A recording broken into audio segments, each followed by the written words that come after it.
À primeira vista, as unidades do Sesc São Paulo parecem reunir ambientes com finalidades muito diferentes no mesmo lugar. Piscinas, ginásios, clínicas odontológicas, teatros, espaços expositivos. A programação também passeia por áreas bastante diversas: artes, esportes, saúde, lazer, alimentação, cidadania, turismo social, sustentabilidade.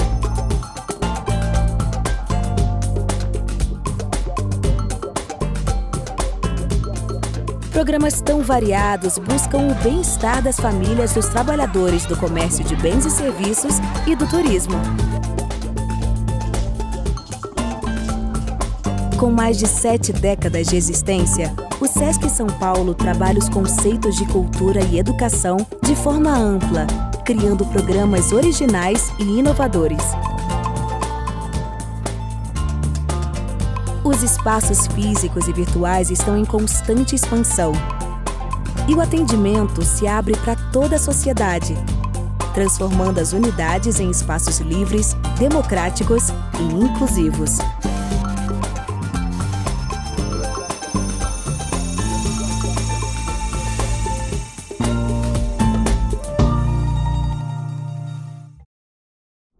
Olá, sejam todos bem-vindos para mais esse encontro do ciclo de debates 120 anos de Érico Veríssimo.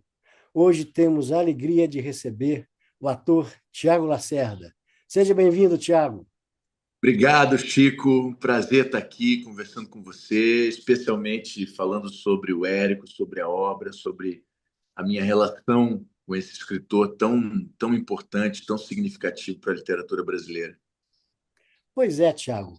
Eu queria que você contasse para a gente, para iniciar a nossa conversa, como foi que você conheceu, iniciou as suas leituras, né, da obra de Érico.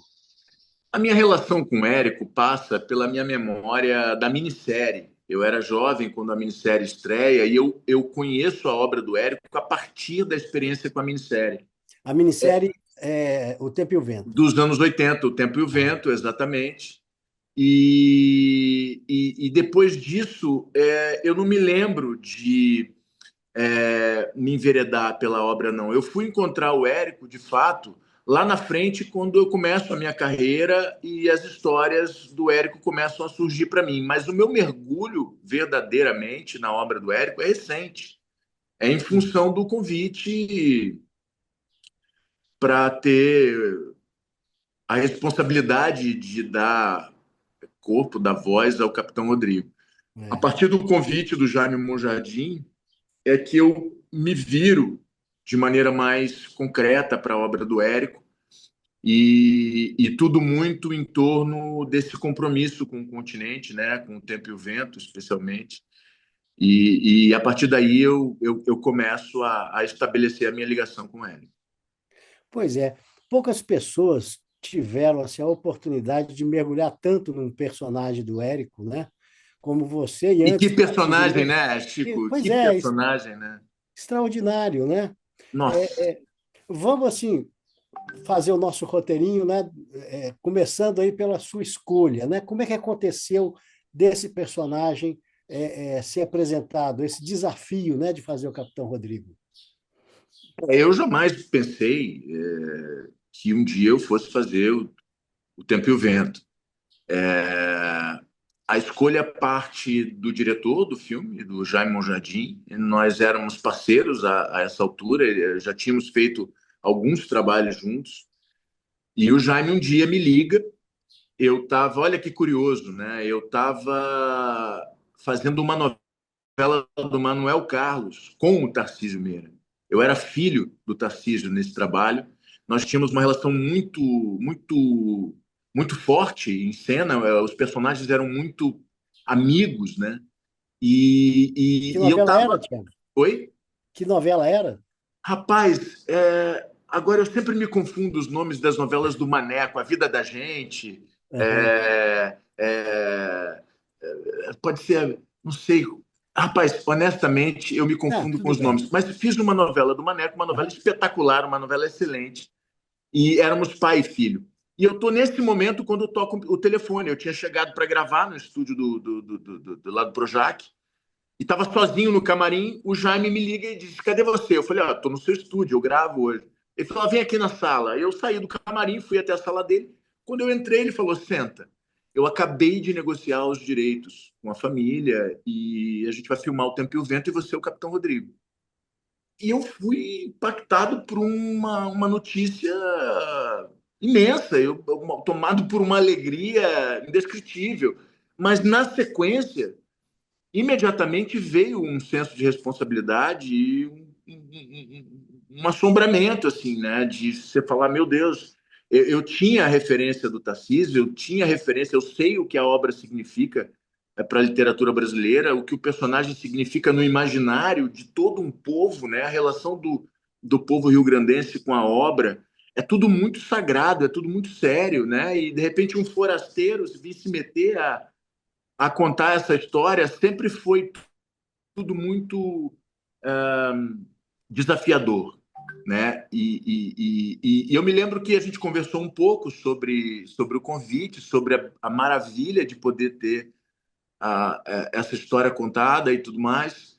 E quando eu saí da sala do Jaime Jardim, o trajeto que eu fiz da sala dele até o meu camarim, eu não encontrei com nenhuma pessoa. Eu não sei se eu estava tão envolvido com a ideia, mas eu sei que eu saí da sala e a primeira pessoa que eu vi, a primeira pessoa com quem eu falei era foi o Tarcísio, porque eu cheguei no camarim e ele já tinha chegado. Ele tinha se trocado e estava sentadinho no sofá do camarim lendo. E eu me deparei com ele, só tínhamos nós dois naquele camarim. Parecia uma cena de duelo de western, né? Na verdade, eu não tinha pensado que eu podia encontrar. Eu me surpreendi e fiquei me perguntando, meu Deus, e agora? Eu conto ou não conto? Porque, na verdade, essa coisa do personagem, né, a gente dedica muita intimidade para eles, para ser uma coisa simples de ver outro ator desempenhando e contando aquela história.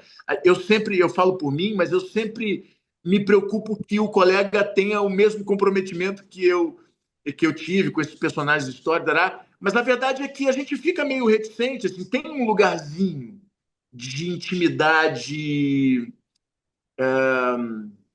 concreta mesmo, né? Então eu falei, cara, será que eu falo? Será que eu não falo? E eu pensei, cara, isso não pode ser à toa. Eu não estou aqui sozinho com esse cara nesse camarim, nesse momento à toa. É claro que eu tenho que falar. E aí eu me sentei ao lado dele e disse, Tarcísio, ele estava lendo. E ele disse assim, ah.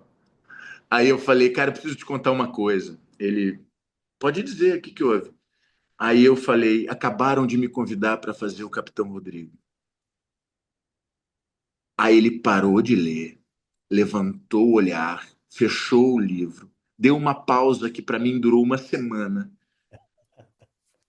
e disse: Você vai fazer muito bem.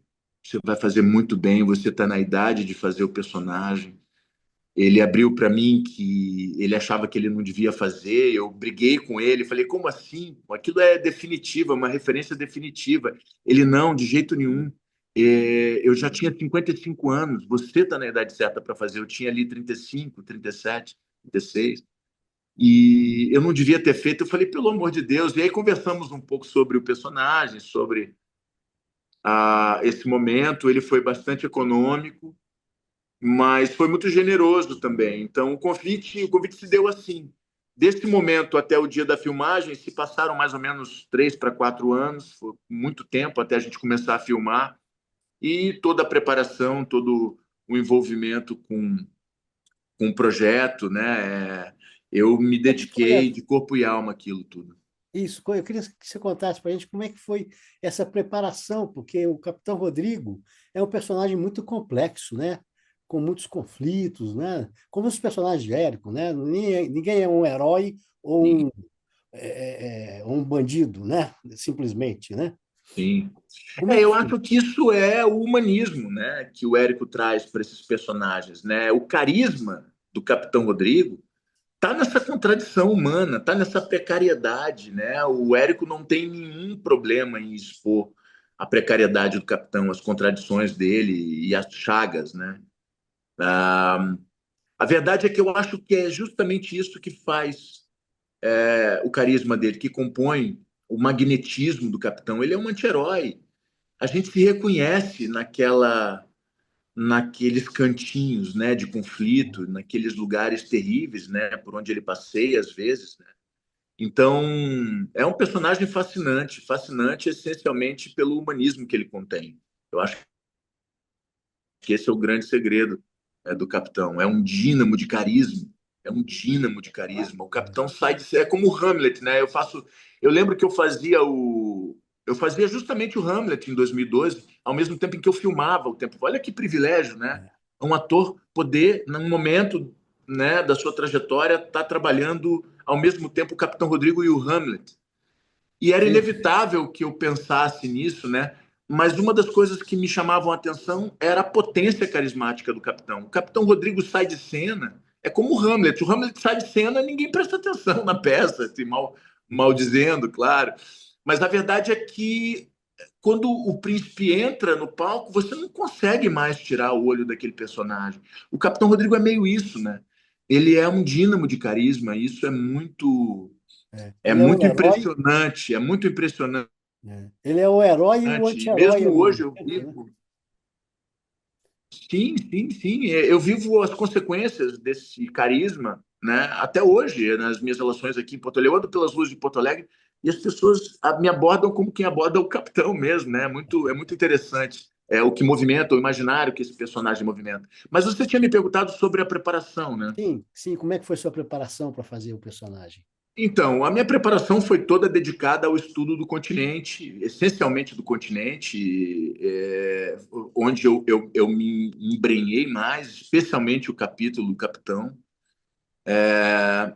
E todo esse processo de estudo, né, que vinha também já da minha convivência. Eu já estava muito aqui no Rio Grande do Sul quando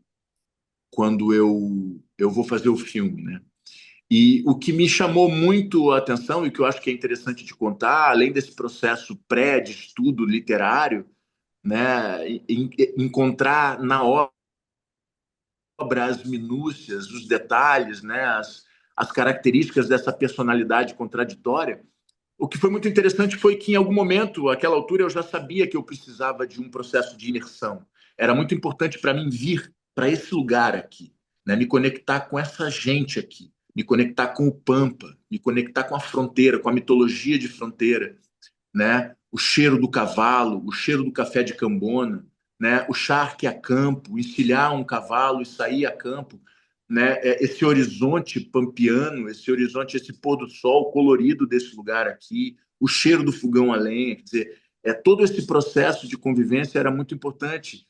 E eu sabia que nessa minha trajetória eu encontraria pessoas que me trariam em doses homeopáticas referências concretas sobre o capitão.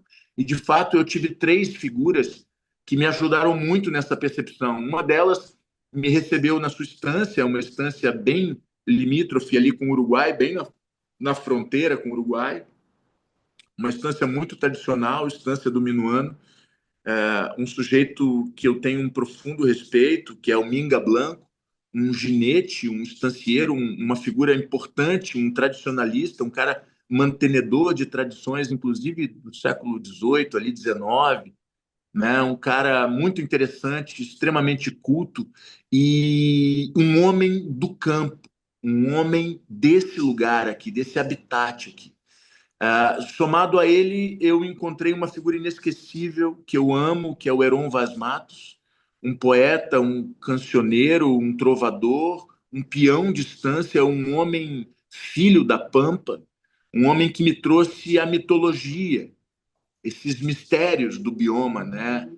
O silêncio da mata, a música do campo, né? A lida do dia a dia, né? Do homem do interior, né?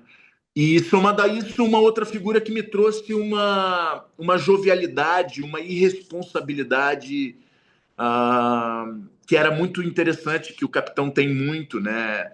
Que foi o meu dublê, o rapaz que me ajudou, o Diogão, que trouxe um temperamento que eu disse, cara, encontrei um aspecto do capitão em quem eu menos esperava, né? E percebi que essas três figuras, bem costuradinhas, me trariam muito próximo do capitão. E eu fui me alojar na estância do Minga. Fui para a fronteira com o Uruguai, me enfiei por 20 dias na estância do amigo, ia a campo, ia para o trabalho, para a lida, convivia, ajudava nos aperos, ajudava né, no mate, ajudava na encilha, saía a campo, dormia a campo. A gente se alimentava de charque, fogo de chão à noite, café de cambona. E eu ia trocando as experiências do texto com essas pessoas. Eu ia dizendo textos, ia pedindo para que eles lessem, né, outros personagens, mesmo o capitão. E à medida que isso foi acontecendo, a partir dessa experiência, o ouvido foi se acostumando com a música, do sotaque, a melodia que tem a ver com a lida, que tem a ver com o som do bioma. Né? E o capitão é esse mistério. O capitão é esse sujeito vindo ninguém sabe de onde, né? Essa introdução, o primeiro parágrafo, a gente pode, se depois você achar que faz sentido, a gente pode ler. Eu Acho muito adoro legal, ler. O muito primeiro legal. parágrafo do Certo Capitão Rodrigo é uma introdução espetacular sobre um personagem, é a capacidade descritiva do Érico, o bom gosto literário, a maneira como ele introduz o Capitão Rodrigo é avassaladora, é irreversível. Ninguém que lê a primeira página do Certo Capitão Rodrigo deixa de se apaixonar por esse personagem. Então, eu sabia que esse mistério era essencial para eu chegar até essa figura, né, mítica, esse arquétipo, esse homem muito representativo, né, de uma história e que sim traz muito traços pessoais do Érico, né? Eu vejo muito a voz do Érico no Capitão em muitos momentos, né? Existe uma história a respeito de umas referências ao pai, né? Mas Sim, sim, certamente isso acontece, né? Disse que o Érico tinha muito essa habilidade, né, de trazer referências pessoais o tempo todo. sim. E essa É, capacidade de criar personagens nesse lugar, né? O Tempo e o Vento é um desfile de personagens imensos, é, imensos, né? é. É interessante porque o pai do Érico, né, o Sebastião Veríssimo Fonseca, Refazer, ele era um homem de alma sedutora, né, é, com uma, refazer. Jogar fora e fazer de novo, por favor. com uma rede muito grande de amigos, querido por todos, né? Sim, Então, assim, para fora de casa ele acontecia, né? E para dentro de casa era um pai ausente, perdulário, né? Ele praticamente consumiu, né, a riqueza da família e então parece a gente ouvindo essas histórias, a ligação é direta, né? Porque tem muito a ver com o Capitão Rodrigo, né? Com esse personagem também complexo, né? sim, sim, sim. Muitas pessoas falam isso, né? Essas referências diretas ao pai. Né? Certamente, eu imagino que sim, imagino que sim. Tem bastante dessa memória dele familiar naquela figura ali, com certeza. Mas acho que tem muito do próprio Érico, né? O discurso libertário do capitão, o discurso ah, em algum momento quase socialista, né? A coisa tem um momento que ele conta, né? Que a gente até tem no filme, né? Como seria o mundo do capitão, né? A maneira como ele distribuiria, né? A sensação, a busca por uma igualdade, uma coisa mais justa. É um personagem extremamente carismático, com humor, né? Esse impulso de vida, de força, né? Essa impetuosidade, essa coisa de que a qualquer momento esse cara vai pular em cima de alguém, né? É um personagem, cara, ousado, né? Abusado, né, cara? Boquiroto, bolicheiro. né? Assim, é uma figura, É, né? Tem os seus momentos de brilho absoluto e os seus momentos de uma derrocada absolutamente humana, né? De uma sombra é. imensa, Como né? receber a notícia, né, da filha, Sim, que tinha morrido, né? essa cena, por acaso nós temos no filme esse trecho da cena, é uma das cenas que mais me emociona. Eu ontem, anteontem, revimos o filme e me emocionei profundamente de novo. Essa cena, eu sabia que ela ia ser muito difícil, porque é justamente o retrato desse lugar, né? O capitão, eu sinto que tem um ímpeto suicida, né? Essa coisa de alguém que busca o enfrentamento com a morte, né? O capitão é um homem da guerra, ele tem sede, ele precisa do cheiro de sangue, né? Essa constituição na guerra, né? A história desse lugar aqui e que o Brasil muitas vezes desconhece. A gente tem muitas histórias, 811, a Cisplatina, a Farroupilha, a Federalista, 893, Guerra do Paraguai. Isso é uma constituição durante muito tempo. Esse lugar foi estabelecido à base de sangue, de muito horror, né? Então, aquele lugar ali é um lugar de. Para mim, a cena, é muito doido isso, falar como foi para mim, né? Resgatar essa memória.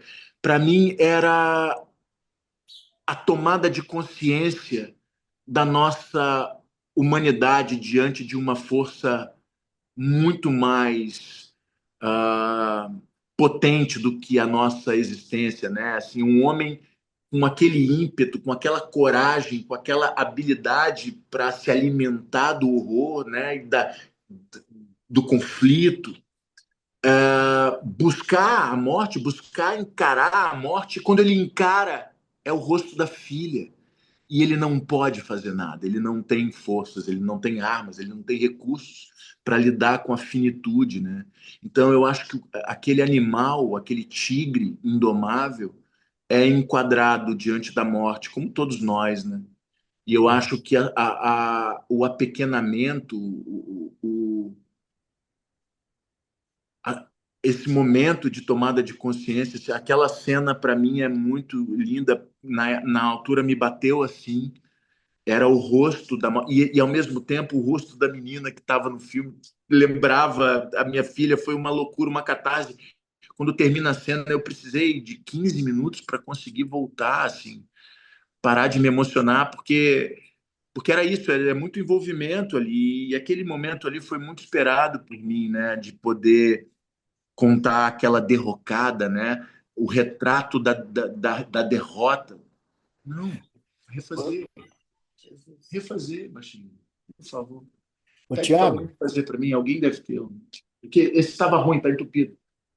Tiago, e é muito forte, uma cena difícil, porque ele recebe a notícia e ele continua no bar bebendo, né? É preciso que alguém fale para ele, "Ó, sua Isso, ele está filha, num momento de crise absoluta, ele tá em conflito, porque você imagina, esse animal indomável, ele se apaixona e ele recomeça uma vida que é uma vida outra, é uma vida que vai aos poucos enquadrando ele dentro de um dia a dia que a natureza dele não aceita. Não, o Capitão Rodrigo não é feito ele não é constituído do barro que considera a rotina, bater cartão numa venda e sair para almoçar e voltar e aquele mesmo padrão, aquela rotina de um homem comum. Ele não é um homem comum, quer dizer, aquilo tudo vai conduzindo ele para um momento de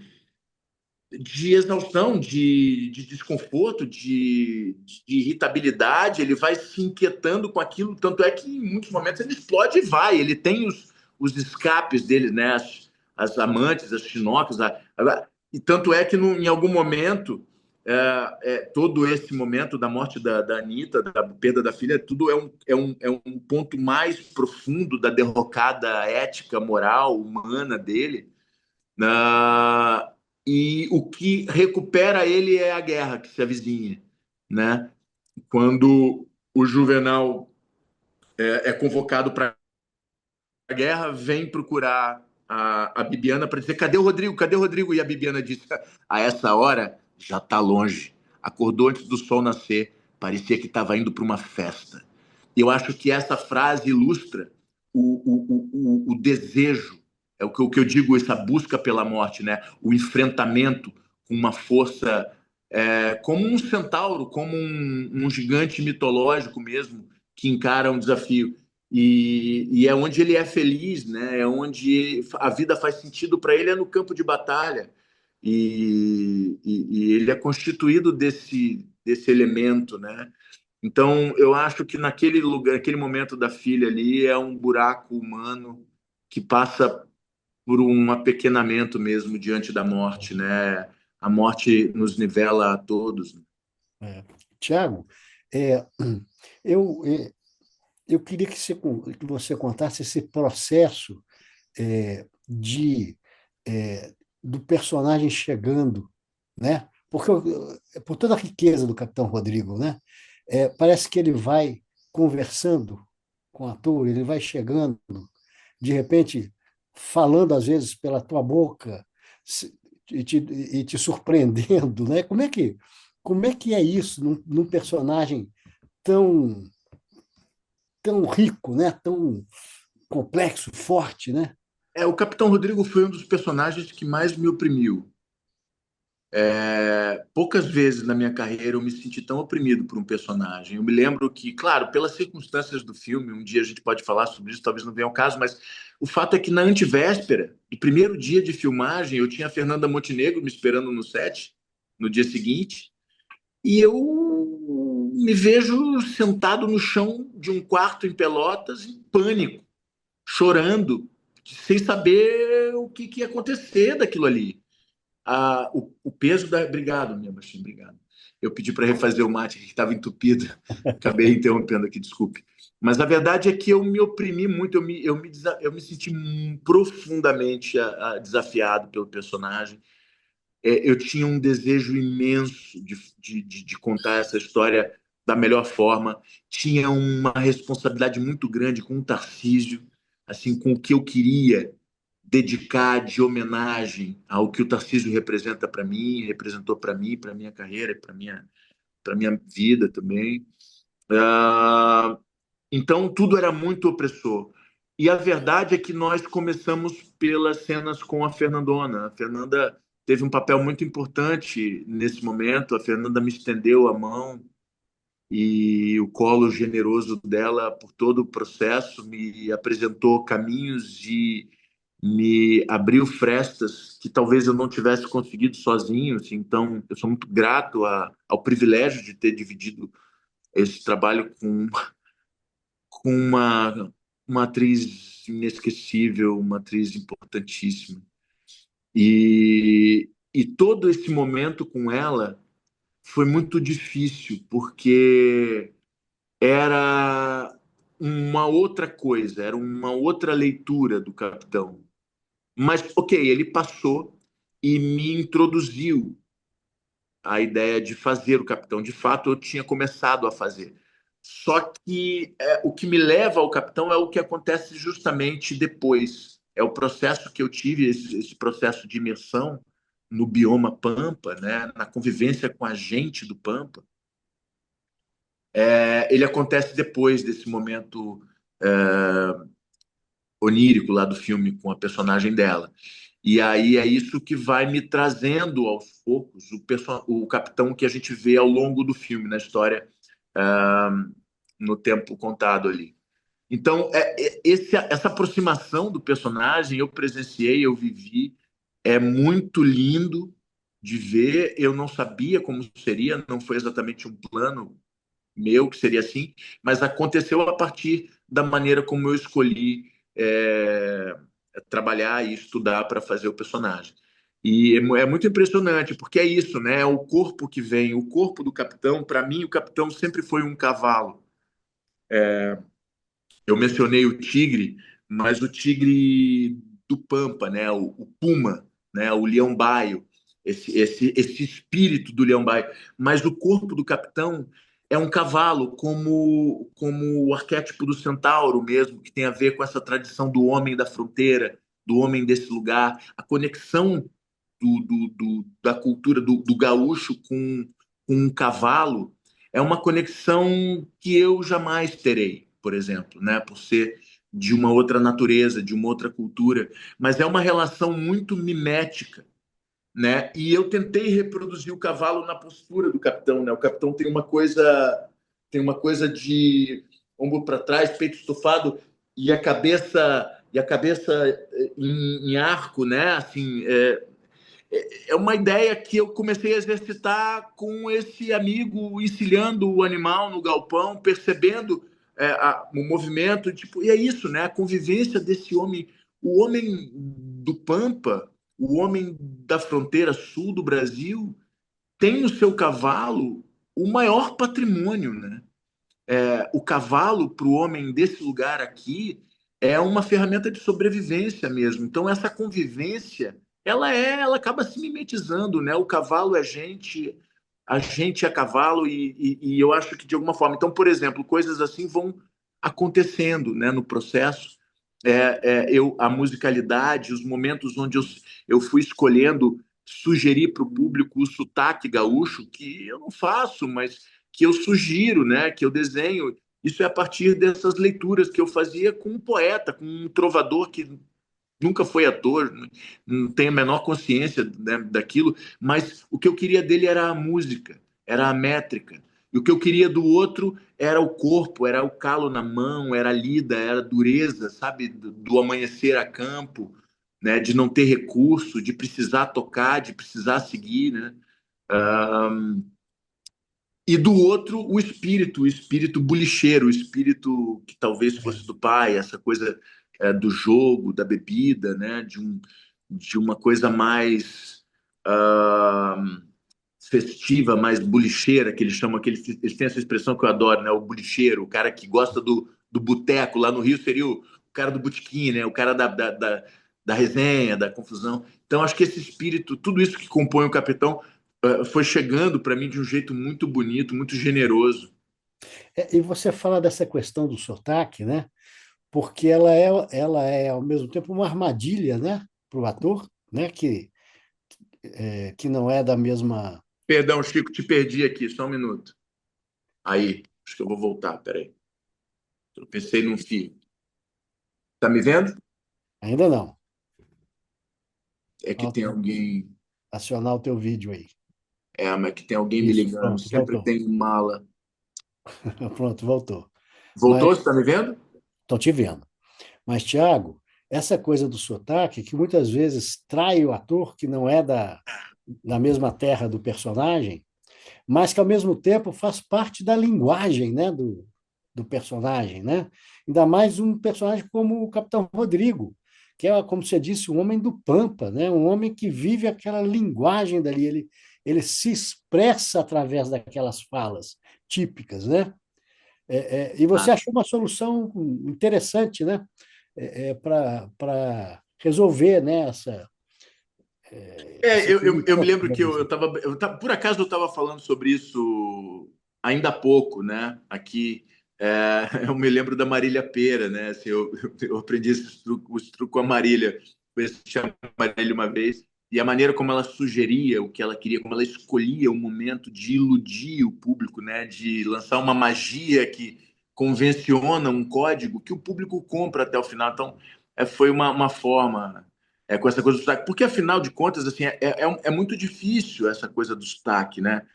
As pessoas muitas vezes não têm muita ideia do quão difícil é você Aham. alcançar a expectativa de um nativo a respeito daquela melodia, da métrica e tal.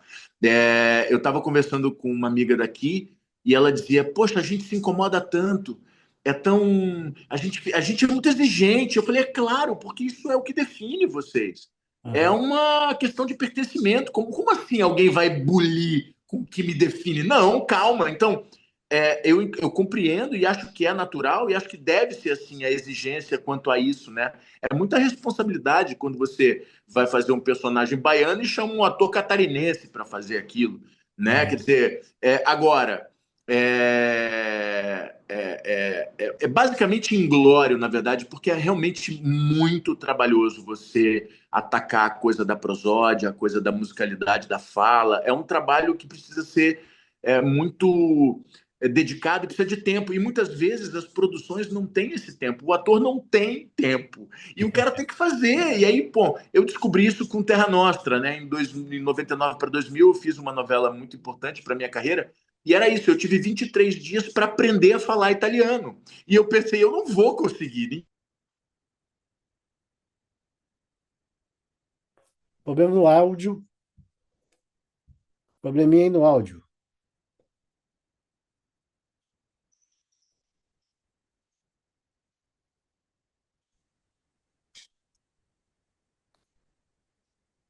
Eu tô te ouvindo, tô te Agora vendo. sim, agora sim. Ah, Agora eu te voltamos. ouvi.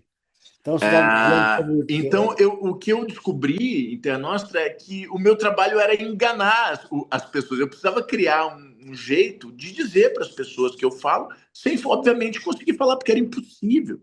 Então, aí você vai para a coisa do sotaque, você vai para o estudo. Eu fiz aulas nesses 23 dias e eu compreendi que o acesso para essa mágica do sotaque é justamente abrir os ouvidos para a musicalidade dos fonemas e dos Uhum. regionalismos. Mas é um trabalho muito difícil para os atores e para a direção, para a equipe técnica, artística, é sempre um dilema, é sempre uma decisão complicada, porque é muito difícil entregar. Assim. As pessoas, às vezes, tratam como se fosse algo trivial, não. É uma decisão muito, muito delicada. É. Tiago, você está aí com o livro para ler aquele parágrafo? Tô. Você quer que eu leia? Ah, por favor. Ah, Ah, eu acho que vai vamos ficar o ler, vamos ler. máximo.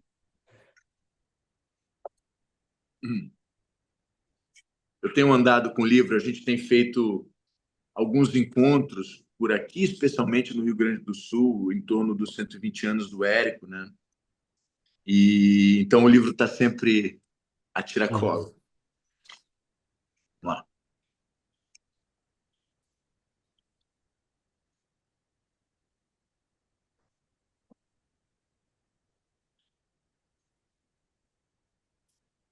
Toda a gente tinha achado estranha a maneira como o capitão Rodrigo Cambará entrara na vida de Santa Fé. Um dia chegou a cavalo, vindo ninguém sabia de onde, com um chapéu de barbicacho puxado para a nuca, a bela cabeça de macho altivamente erguida e aquele seu olhar de gavião que irritava e ao mesmo tempo fascinava as pessoas. Devia andar lá pelo meio da casa dos 30.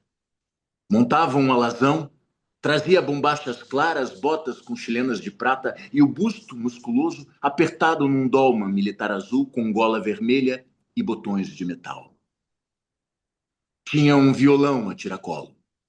Sua espada, apresilhada aos arreios, rebrilhava ao sol daquela tarde de outubro de 1828.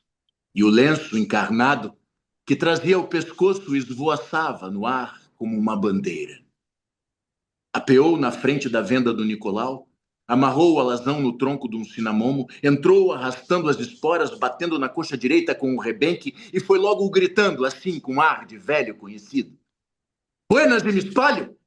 Nos pequenos dou de prancha e nos grandes dou de talho.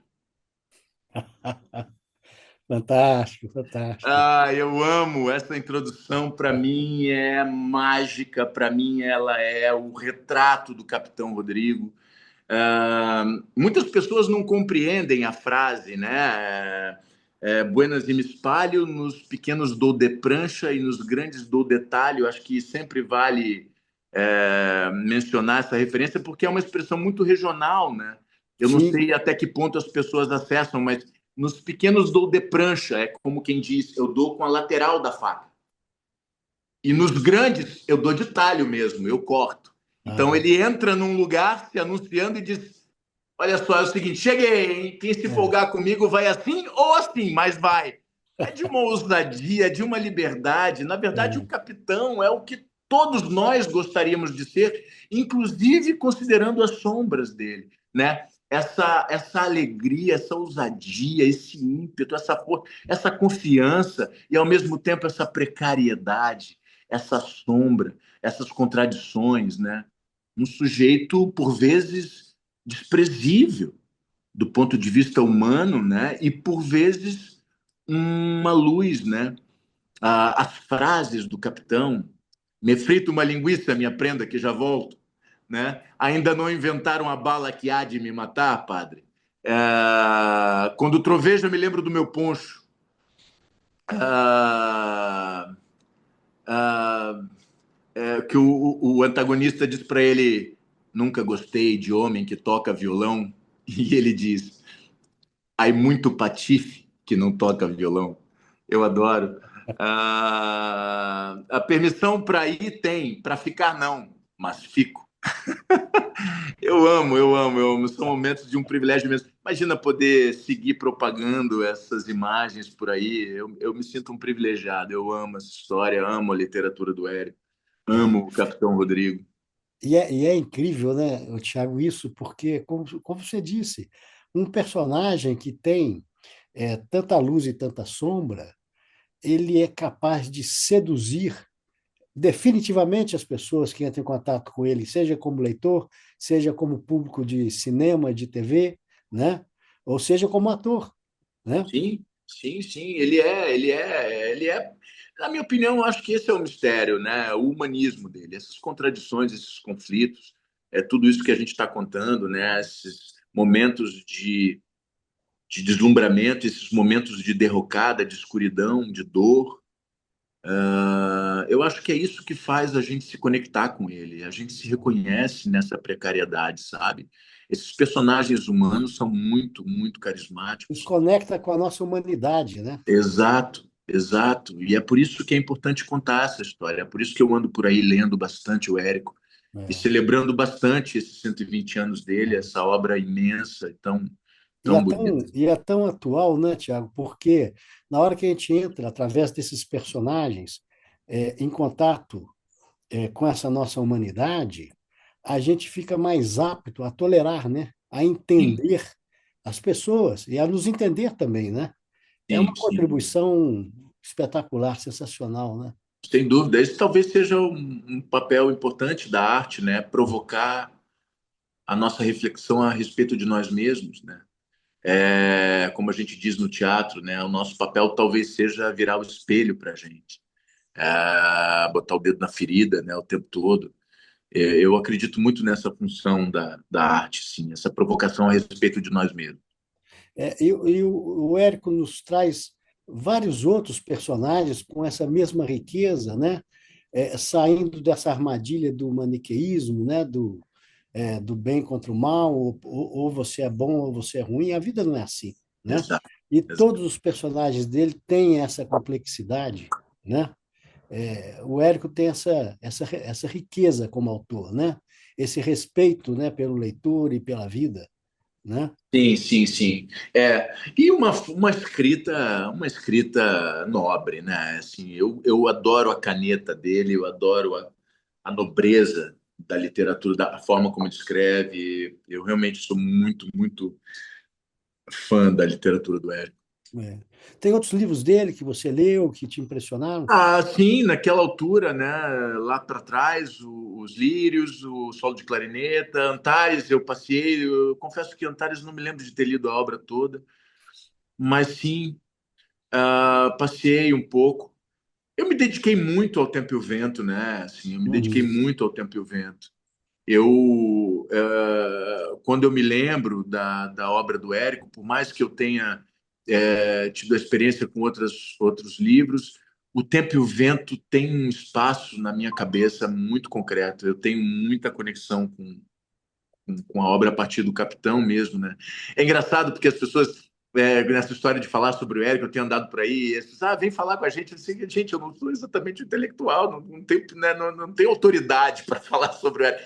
Talvez eu tenha autoridade para falar sobre a minha experiência com personagens, sobre a minha experiência com o Tempo e o Vento e tudo, mas tem sido engraçado também. Eu tenho tido vontade de voltar para a obra, assim, talvez seja importante voltar para a obra, Uhum. né? Existem ideias aí acontecendo a partir desse nosso encontro recente. Eu estava aqui com o Jaime Monjardim, com a Letícia Wierchowski, e estávamos falando sobre ideias. Quem sabe a gente retorna à obra em breve, né? Faço votos para que aconteça, porque realmente ainda tem muito pano para manga para contar. O Bolívar é um personagem sensacional, o Florencio, Fandango, Maria Valéria, Ana Terra, para mim é o meu personagem favorito. As pessoas têm me cobrado que o meu personagem favorito não é o Capitão, não. Meu personagem masculino favorito é o Capitão. Aham. Mas o meu personagem favorito da obra é Ana Terra. Que personagem mágico, que coisa inacreditável. Ana Terra é assim, uma entidade feminina da Aham. fronteira, né, desse lugar aqui. Nossa, assim, pô, lá na frente, né, o Licurgo, eu amo o Licurgo, o Licurgo, É. o Rodrigo depois, enfim. Bibiana, né? Bibiana, sim, Bibiana, claro, Maneco Terra. Ah, nossa, É fantástico, né? Por exemplo, você falando aí, eu me lembro a cena de como o Maneco Terra, sendo um homem da terra, né? Um homem duro. duro, duro, e de repente, ao ouvir Pedro Missioneiro tocando a flauta, ele pega, abre a gaveta e entrega para ele o punhal. E não precisa dizer nada. A grandeza do gesto, o impacto da música no ouvido daquele homem duro, como a arte desconstrói a dureza, né? A, a, a, a, sei lá, a sisudez, né? Como a música desarma essa bomba humana e faz aquele homem duro ser capaz de um gesto tão delicado, tão nobre, né? O poder simbólico daquela cena. Ontem, por acaso, eu li essa cena no encontro que nós tivemos em Canoas, porque é um dos momentos que a Letícia Wierchowski mais gosta da obra, Ela e comentou isso aqui também. ela trouxe, e eu disse, claro, sim, maravilhoso. E é um momento mágico. Me lembra muito aquele filme também, A Missão, né? Daquela cena do, se não me engano, é o Jeremy Irons, que está ali tocando e os índios vêm para atacar ele, ele começa a tocar aquele instrumento e aqueles índios suspendem o ataque, né? Não tem nada dito, mas a universalidade da linguagem da música, né? A universalidade do acesso da arte ao nosso a nossa capacidade de se maravilhar, né, produz aquela reação. Aquela cena é muito simbólica, é tudo É, muito simbólico, tudo muito lindo. Eu me só para. emociono profundamente. E como ele descreve a maneira como aquela música envolve a Ana Terra, né? Como aquela música vai trazendo ela. E antes dele sair do cárter, da casa, eles trocam um olhar e ela entendeu tudo naquele momento, né? Tudo aquilo que vinha. A maneira como ele conduz isso é de uma É, lindeza. é um mestre, né? É um mestre. E Eu amo. só para ajudar quem está nos acompanhando, né? Essa cena, o Maneco Terra recebe em seu rancho, né? Isolado de tudo, né? Um homem que está ferido, né? Que se recupera lá, mas que é um estranho e que não é uma pessoa que o Maneco confia jamais, né? E de repente ele tira lá a sua flauta, né? E começa a tocar e aquilo toca tanto o Maneco que ele devolve, abre a gaveta e devolve ao Pedro o Como punhal. quem diz, como quem diz, um sujeito que é capaz de produzir isso não vai me fazer mal, É. não vai, não vai ser capaz de quebrar minha confiança, né? Assim, nossa, E é curioso porque, como você bem lembra, essa mesma música faz a Na Terra ter certeza que aquele homem vai ser um homem de profundo impacto na vida dela. Mas isso o Maneco não percebe, né? Isso não percebe e tragicamente leva, né, ao assassinato, né, do Pedro, né? É uma construção realmente extraordinária, né? é, é a maneira como ele conta essa dureza, né? A forma como o índio sabe que vai morrer quando ela anuncia que está grávida, a maneira como a natureza já tinha contado isso para ele. O Pedro Missioneiro também é um personagem muito Isso é lindo, legal. né? Que traz essa memória da missão, das missões, as missões que são um aspecto importante da obra, que é uma história também que não nos contam como deveriam, né? A gente sabe muito pouco sobre tudo aquilo. A gente devia produzir tão mais mitologia a respeito da nossa história, né? A gente tem tanta história incrível para contar, mas enfim, é isso. Vamos devagarzinho. É isso. É, Tiago, então, para encerrar, infelizmente, que o nosso tempo também está chegando no final, eu queria que você disse que leu outras coisas de Érico, tem algum outro livro que você gostaria de comentar? É, Eu acho que esses, né? Eu me lembro muito o Olhar dos Livros do Campo. Ah, me lembro muito daquele estranhamento do Antares. Aquilo é genial, né, cara? é Aquela genial, ideia maravilhosa, né? é Aqueles genial. personagens, a maneira, aquele absurdo que vai se desenrolando. Os defuntos no coreto, né? E aquilo é, porra, aquilo é de uma. Eu acho que assim, mas acima de tudo, a obra definitiva, para mim, eu fico muito conectado com o Tempo e o Vento. Eu Uhum, acho o Tempo e o Vento um esteio é, da sem literatura dúvida, brasileira. sem dúvida. O primeiro épico, né, da literatura brasileira. É considerado o primeiro Sim, épico? e tem um outro também na Amazônia, mas não está me ocorrendo aqui qual.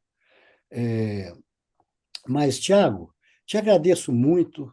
É, foi uma conversa assim, muito legal, cara, muito legal assim, ver o Capitão Rodrigo através de você novamente, né? Porque você traz essa emoção toda de volta, né? E É, ouvi conhecer também o seu processo de criação, foi muito, muito bacana, muito bom. eu que te agradeço, meu amigo. Muito obrigado. É sempre um prazer falar do Érico, falar do Capitão. Eu sou, de fato, um apaixonado pelo que eu faço. Eu amo contar história. Eu me dedico aos meus personagens de um jeito muito íntimo e poder dividir é divertido, é um barato, eu gosto. Foi um prazer, foi um prazer. E isso, né, assim, é só uma maneira de contar a minha experiência, né, com isso tudo, que isso não pareça uma,